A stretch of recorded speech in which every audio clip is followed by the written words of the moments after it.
Democrats are looking for new ways to overturn the Supreme Court's Citizens United decision last year, a decision that gave corporations many of the same free speech rights as people like you and me. The right to rain down unlimited amounts of secret and often foreign cash on our nation's elections. Actually, more rights than us in that regard. Congressman Chris Van Hollen has filed suit yesterday and petitioned the FEC, the Federal Election Commission, to force corporations and nonprofit front groups to disclose all of their secret political contributions that helped Republicans win in the 2010 election and, of course, carrying forward to 2012. There are also reports that the White House may soon issue an executive order that would require all federal contractors, huge defense corporations included, to disclose what kind of money they're throwing into our elections and which politicians they're buying. It's a small step, but it's needed to prevent what happened in 2010 from happening again in 2012. The Supreme Court's decision had a profound effect on the 2010 election. In the last midterm election, back in 2006, outside groups spent $68.9 million influencing voters.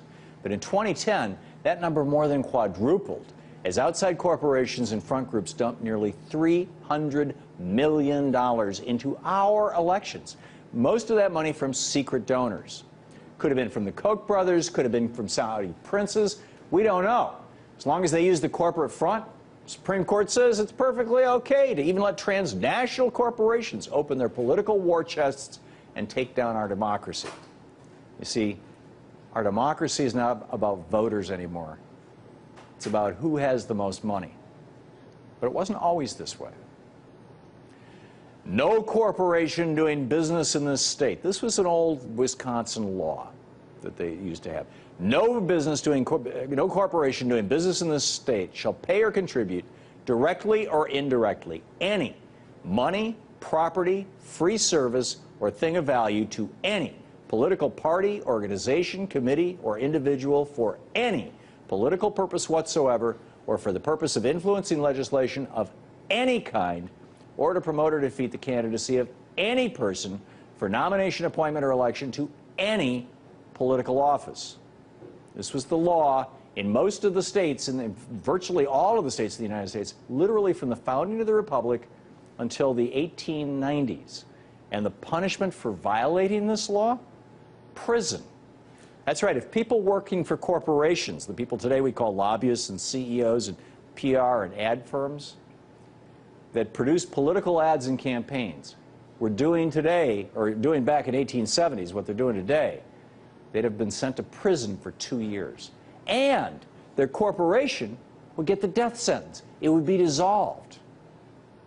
But soon things changed. And this all really started back in 1803. In the case of Marbury versus Madison, the hard right-wing Federalist Chief Justice of the Supreme Court, John Marshall, gave his own court the unprecedented power, which is not in the Constitution, by the way, to strike down any law it wished. The result of this, our co-equal branches of government disappeared, and the Supreme Court rose up without any checks or balances whatsoever on its power. It started the Civil War with the Dred Scott decision. It created segregation with Plessy versus Ferguson. It ended segregation with Brown versus Board of Education. They're basically making laws, the Supreme Court. And this new court, the High Court, set out to give corporations more and more rights under the Constitution. The role of corporations was no longer in the hands of the people to decide. It was now in the hands of these justices who are not elected and thus not accountable to anyone. After the Civil War, thanks to President Abraham Lincoln giving away millions of dollars in free land grants and tax exemptions to a handful of railroad corporations in the 1860s to build the transcontinental railroad system and help the North win the Civil War, a small group of railroad barons rose up to be the wealthiest men on the planet. And with that wealth, they bribed several members of the 1880s Supreme Court, people like Justice Stephen J. Field, to say that their corporations should have the same rights as people and thus the right to influence government. In 1873, the graduating class at the University of Wisconsin Law School was issued a warning by the soon-to-be Chief Justice of that state's Supreme Court, Edward G. Ryan.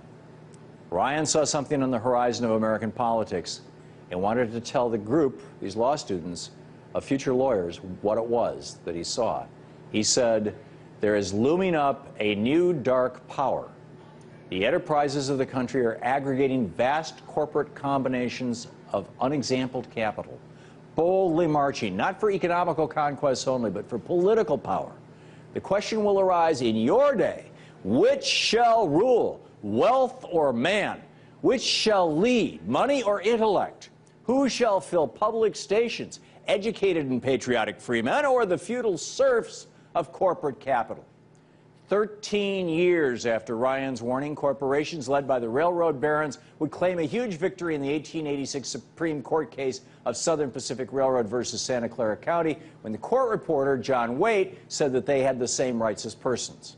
Since then, the Supreme Court has quoted that reporter's note, which wasn't, by the way, what the court actually ruled, almost 40 times.